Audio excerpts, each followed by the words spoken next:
Thank you so much. Thank you. Tonight, another installment in our partnership with the PBS documentary American Creed, which looks at what it means to be an American. The military acknowledges that the number of veterans who are suffering from post-traumatic stress disorder is at its highest level in history. The U.S. Department of Veterans Affairs says at least 30% of Vietnam veterans experience PTSD, along with 20% of those who served in Iraq. Producer Shauna Fisher and photographer Juan Magana introduce us to a couple that assists vets get their lives back with the help from man's best friend. So what I would like to do is begin with walking around your dog. Obedience class is a lot like boot camp. Then you're gonna take turns walking your dog around the other dogs. Orders are given. Stay. And everyone does their best to follow them. See, come. The outcome? Be ready for battle. But for these four-legged soldiers, the battle they're helping to fight is miles away from a war zone. When I was in Iraq, I did a little bit of everything. It was kind of the Swiss Army knife. Ryan Newman enlisted in the Army, gung-ho as he puts it, to serve his country. He completed 2 tours in Iraq. If a helicopter got shot down, we were the first ones to secure the area. We would do the body cleanups, that type of thing. Once he returned home, years of firefights and watching his best friends get killed began to take a profound toll on him. I understood violence and war. I couldn't understand this life anymore. Ryan withdrew from his family. He wouldn't leave the house. He couldn't. I'd go to the store and have breakdowns. I'd start crying. People would touch my cart and I'd want to fight them or leave. Doctors at the VA put him on pills for his pain, anxiety, and depression, but the 20 pills he took every day left him feeling, he says, numb and detached. Jana, Ryan's wife, says her once happy-go-lucky husband was gone. He just wasn't there. It was kind of a shell of who he was. You know, you try to see something, but he just never came home. Ryan's feelings of isolation and helplessness just got worse and worse. I was driving home from work one day, and I just hit a low point, and I took my seatbelt off, and there was a semi-truck coming, and I was going to drive into it. Because I was like, my wife and kids would be better off.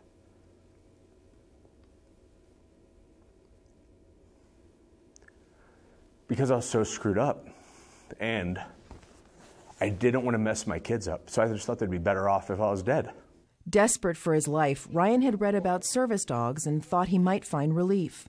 He connected with the American Service Animal Society in Gilbert. There is an amazing transformation from the veterans from the first time they walk into the training center till the time that they walk out with their dog. Jared Klassman and his wife Debbie founded the organization 12 years ago. Jared served in the Navy and is a disabled veteran himself. We help disabled veterans train their own dogs, and that's the key point, train their own dogs to be service dogs, to help them with things like post-traumatic stress disorder, mobility issues, and many, many unseen disabilities. The Klassman's year-long training is offered at no cost to the veterans. The first 20 weeks are spent learning basic obedience, then task training. We have a lot of things in here. So we have steps, and we have lights that they can practice turning on and off. And the refrigerator, they open and close refrigerator doors. A large part is devoted to recognizing and dealing with the symptoms of PTSD, like anxiety. The dog will smell the body chemistry change and will start helping the veteran. And we just teach the dog how to interact with the veteran. Another PTSD symptom these friends help with? A fear of interacting with people. Our training center is actually a safe haven. A lot of veterans don't want to leave home. So if they're going to go somewhere, it has to be somewhere where they feel safe. I've been 3/4 of the way around the world, and I'd do it again in a heartbeat. During the 1970s, Paul Robinson served in the Navy aboard an aircraft carrier. He pinpoints his PTSD to an incident in the Philippines that he still can't bring himself to talk about years later. I was very angry, very angry. I could snap the drop of a hat. I joined the Navy to fight for my country, but they didn't protect me. And just like Ryan, Paul too was on the verge of ending his life. To the point I wrote my own obituary. And my wife was reading it first thing in the morning on our 4th wedding anniversary, just as the police was knocking on the door to come and make sure I was okay. Paul's counselor told him about American Service Animal Society. He credits his standard poodles, Rusty and Opie, for bringing him out of the darkness. I cannot tell you enough how much this has changed my life, because I'm sitting here talking to you. Because of their love, unconditional love, I'm not half as angry as I used to be. That's how much it's changed my life. Ryan feels the same way about Gus. Ryan calls the giant schnauzer his battle buddy. But my life is as normal as it can be.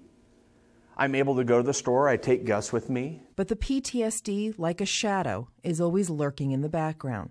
Ryan fights hard to keep it at bay. He no longer needs those 20 pills.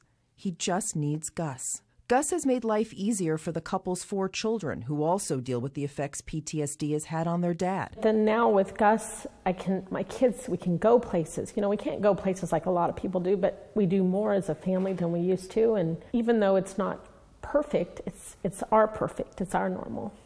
I just love him. He's a miracle. I think he's my wingman. I depend on him just like he does, in just a different way.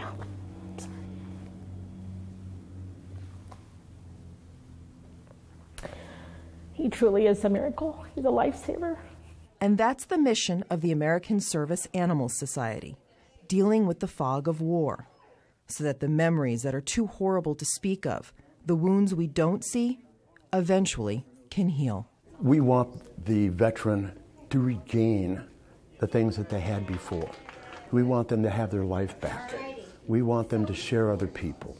We want them to just be able to become part of the community again.